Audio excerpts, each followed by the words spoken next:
प्रमुख राज ठाकरे ने गंगा जल का मजाक उड़ाया। उन्होंने महाकुंभ का हवाला देते हुए कहा कि अब तक गंगा की सफाई नहीं हुई। वो पिछले दिनों मुंबई में एक बैठक में पार्टी कार्यकर्ताओं को संबोधित कर रहे थे। आमचे बाळा नांदगावकर इथे त्या ह्याच्यातनं घेऊन आले काय ते छोट्याशा कमंडलूमधनं पाणी घेऊन आले. म्हटलं मी नाही पिणार.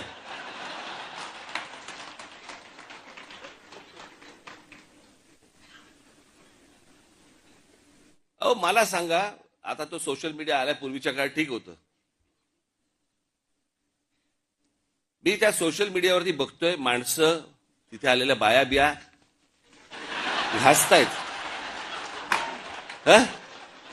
आणि बाळा नांदगावकर साहेब गंगेचं पाणी कोण पिईल ते पाणी.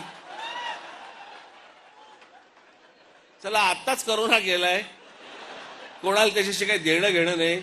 2 वर्ष झाले तोंडाला फडकी बांधून फिरले आणि तिकडे जाऊन जाऊन आंघोळ करतायत.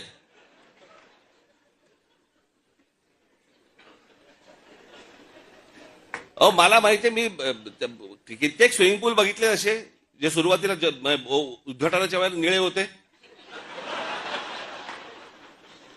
हळूहळू हिरवे हिरवे व्हायला लागले. कोण जाऊन त्याच्यामध्ये मला सांगा पडेल त्यात गंगेत. ह्यानं तिथे काहीतरी केलं ते मी इथे पितोय.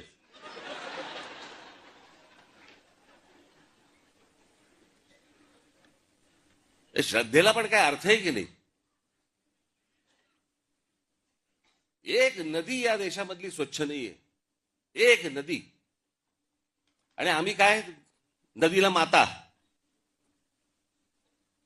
परदेशामध्ये आम्ही अनेकदा जातो त्यावेळेला बघतो तिकडच्या नद्या स्वच्छ नद्या,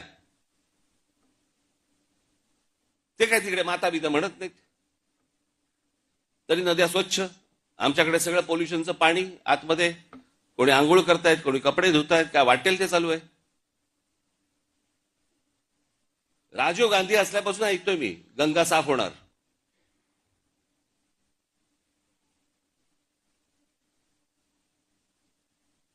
मग मध्ये राज कपूरांनी चित्रपट पण काढला,